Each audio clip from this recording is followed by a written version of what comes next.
এই পৃথিবীর মধ্যে মানুষ যত বড় ক্ষমতাধর হোক না কেন, যত বড় জালেম হোক না কেন, তার একদিন না একদিন পতন অবশ্যই অবশ্যই হবে। যার প্রমাণ আজকের এই জালেম সরকার।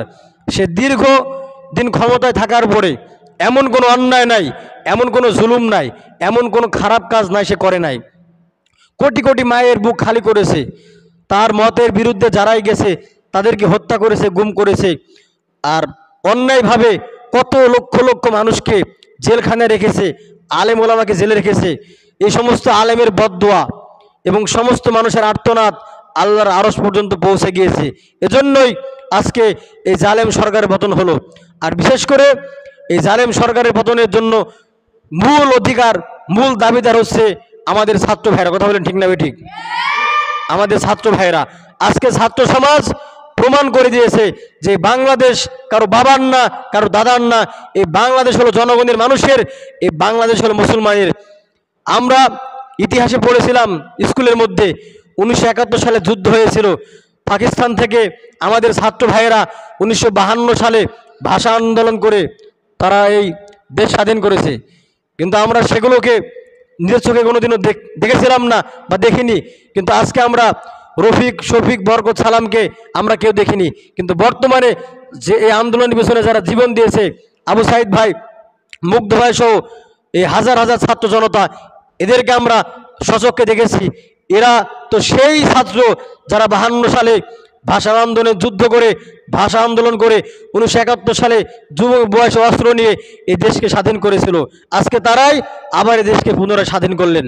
এজন্য সামনে যারা ক্ষমতায় আসবে তাদেরকে একটি বার্তা দিতে চাই যে সামনে যারা ক্ষমতায়, আল্লাহ তাআলা ক্ষমতায়, দেশ তো আর এমনি পড়ে থাকবে না, কেউ না কেউ ক্ষমতায় অবশ্যই আসবে।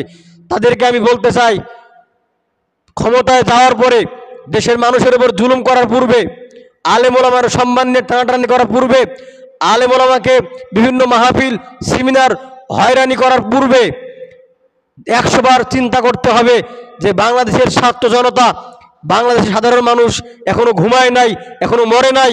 যেখানে অন্যায়, যেখানে জুলুম, যেখানেই নিষ্পেষণ, নিপীড়িত মানুষের জন্য এই বাংলার ছাত্র জনতা এখনো ইনশাল্লাহ জেগে আছে। কিয়ামত আগ পর্যন্ত যতদিন বাংলাদেশ থাকবে, পৃথিবী থাকবে, এই বাংলার ছাত্র জনতা জুলুমের বিরুদ্ধে, অন্যায়ের বিরুদ্ধে আন্দোলন করবে ইনশাআল্লাহ। এজন্য আমি আমার বাংলাদেশের সমস্ত ছাত্র ভাইদেরকে আন্তরিক ধন্যবাদ জানাতে চাই, যাদের জীবনের বিনিময়ে, আসলে ধন্যবাদ দিলে তাদেরকে ছোট করা হবে, তাদেরকে নিচু করা হবে, তারা ধন্যবাদের ঊর্ধ্বে, যাদের জীবনের পরিবর্তে কেমন আমরা ভুলি নাই, কেমনভাবে আমাদের প্রিয় ভাই আবু সাইদ জীবন দিয়েছে, আমাদের মুগ্ধ ভাই জীবন দিয়েছে, এমন করে শত শত ভাইয়েরা এই আন্দোলনকে ঘিরে জীবন দিয়েছে। আসলে দেখেন, আল্লাহ রব্বুল আলামিন কোরআনের মধ্যে বলেন, ইন্না বাতশা রাব্বিকা লাশাদীদ। আল্লাহ ধরা বড় কঠিন। আল্লাহ রব্বুল আলামিন ধরেন না, আল্লাহ যখন ধরেন তখন আর ছাড়েন না। এজন্য পৃথিবীতে ফেরাউন জুলুম করেছিল, ফেরাউনের পতন হয়েছে। নমরুদ জুলুম করেছে, নমরুদের পতন হয়েছে। এমনভাবে যারাই জুলুম করেছে, ক্ষমতায় যাওয়ার পরে ক্ষমতার অবৈধ ব্যবহার করেছে, তাদেরই পতন হয়েছে, তাদেরই জুলুমের তারাই লজ্জিত হয়েছে, নির্লজ্জ বেহায়ার মতো দেশ ছাড়তে হয়েছে। কথা বলেন ঠিক না ঠিক? আজকে সরকার পালিয়ে গিয়েছে, পালাবার পথ পাইতো না, কিন্তু হয়তো কোন রকম বেঁচে গিয়েছে।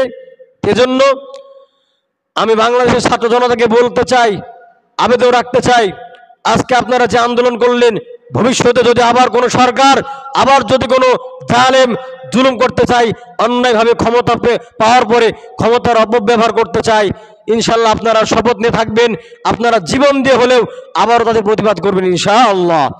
এজন্য বিশেষ করে ধন্যবাদ দিতে চাই বাংলাদেশের সমস্ত ছাত্র জনতাকে, বিশেষ করে পীর সাহেব হুজুর চরমোনাই, আল্লামা মামুনুল হক সহ বিভিন্ন দেশ বিদেশের এই দেশপ্রেমিক, বাংলাদেশের প্রকৃত দেশপ্রেমিক, যারা দেশকে ভালোবাসে, যারা এই জালেমকে হাঁটানোর পিছনে যারা নিরলস ভূমিকা পালন করেছে, এজন্য তাদেরকে ধন্যবাদ জানাতে চাই।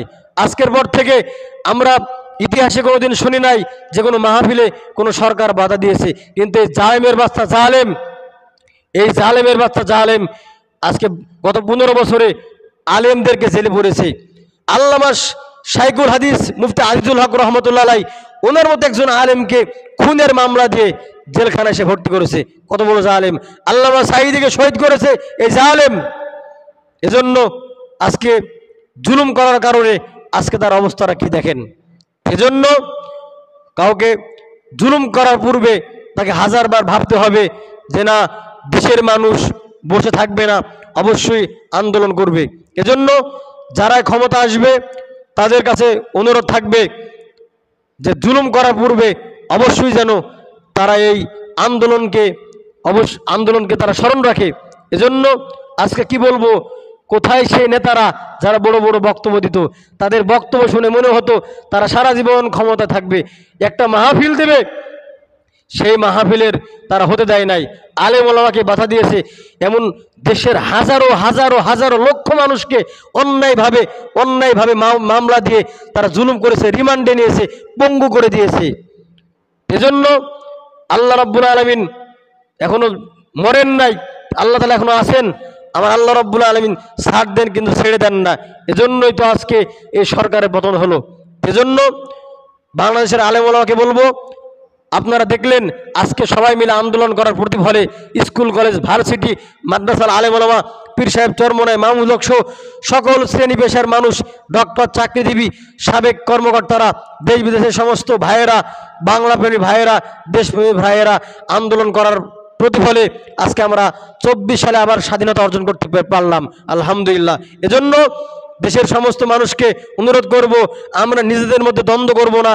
বিশেষ করে সকল ঘরানার আলেম ওলামাকে অনুরোধ করব, আমরা শিক্ষা নিয়ে আজকে আন্দোলন থেকে আমরা সবাই যদি একতাবদ্ধ হতে পারি, তাহলে কারো বাবার ক্ষমতা হবে না এই দেশের দিকে চোখ তুলে তাকার। কথা বলেন ঠিক না ঠিক? এজন্য এখনো এই দেশের মধ্যে ভারতের র রয়েছে, এখন এই দেশের মধ্যে ভারতের বিভিন্ন অবৈধ সন্তানেরা এই বাংলার জমিনে রয়েছে। এদেরকে উৎখাত করতে না পারলে আবার আমাদের এই স্বাধীনতার উপর আঘাত আসবে। এজন্য দেশের সমস্ত মানুষকে বলবো, আমরা সবাই একত্রিত হয়ে মিলেমিশে থেকে আমরা দ্বন্দ্ব করব না, ফাসাদ করব না। স্কুলে পড়ে সে আমার ভাই, মাদ্রাসায় পড়ে সে আমার ভাই, একজন আলেম সে যে দলের হোক না কেন সে আমার ভাই। এজন্য আমরা সবাই মিলেমিশে থেকে আমরা এই বাংলাদেশকে, আমরা এই প্রিয় মাতৃভূমিকে আমরা এভাবেই আমরা সমস্ত সবাই একত্রিত হয়ে এভাবে আমরা আমাদের দেশকে রক্ষা করে চলবো ইনশাল্লাহ।